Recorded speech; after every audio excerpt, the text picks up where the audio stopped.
You don't have the cards right now. 3 ամիս տևած վեճերից, փոխադարձ մեղադրանքներից ու ծանր բանակցություններից հետո Վաշինգտոնն ու Կիևը ստորագրել են օգտակար հանածոների համատեղ հետախուզման եւ արդյունահանման համաձայնագիրը։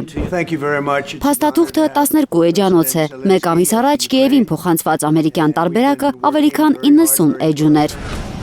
Լիթիում, նիկել, կոբալտ, 57 տեսակի հազվագյուտ հանքանյութեր ու հողային մետաղներ է Ուկրաինայում հետախուզելու եւ արդյունահանելու ԱՄՆ-ն։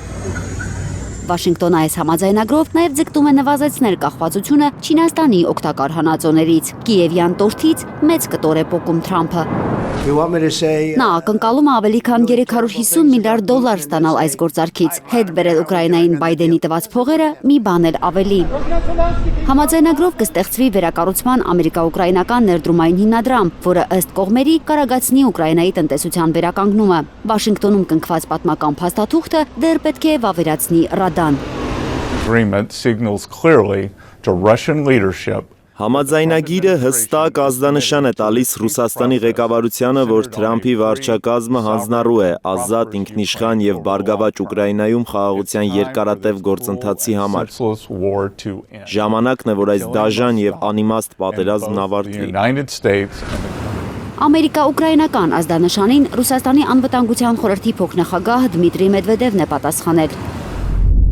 Թրամփը կոտրեց Կիևի ռեժիմը եւ ստիպեց ամերիկյան օգնությունը վերադարձնել օգտակար հանածոներով։ Ինչ է շահում Ուկրաինան, բացի պատերազմը դադարեցնելու հույսից։ Երկիրը համարվում է Եվրոպայում լիթիումի պաշարների ամենահարուստ կենտրոններից մեկը։ Տարիներ շարունակ այդ պաշարները չէին շահագործվում։ Այժմ ԱՄՆ աջակցությամբ սկսվելու է նոր փուլ՝ հետախուզական տեխնոլոգիաներով ու ֆինանսական ներդրումներով։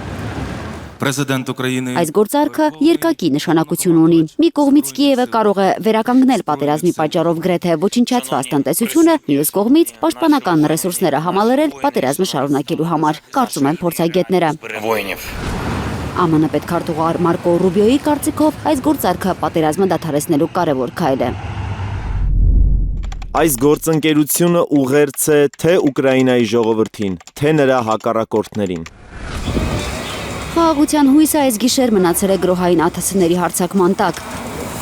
ԱՄՆ պետքարտուղարի հայտարարությունից ժամեր անց Ուկրաինայի խոշոր քաղաքները, այդ թվում Կիևը, ռուսական անօդաչուների հարձակմանն են ենթարկվել։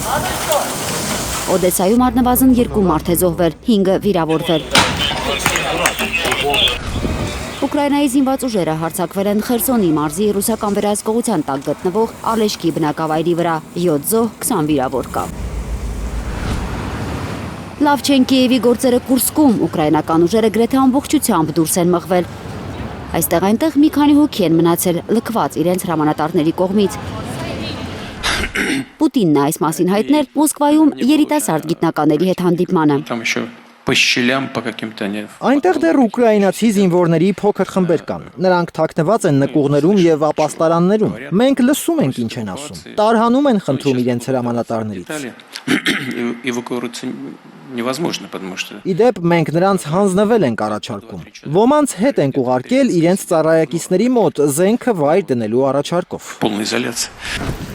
Օգտակար հանածոների շահագործման մասին փաստաթղթի ստորագրմամբ ամերիկա-ուկրաինական գործարքները չեն ավարտվում։ ԱՄՆ նախագահի հատուկ բանագնաց Քիթ Քելոգի խոսքով հակամարտության կարգավորման 22 պայմանի է համաձայնել Զելենսկին։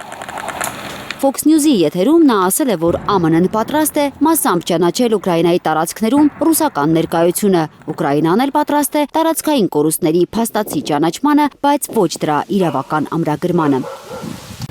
Ծովինար Բարխուդարյան, Անի Ղանդիլյան, Հայլուր։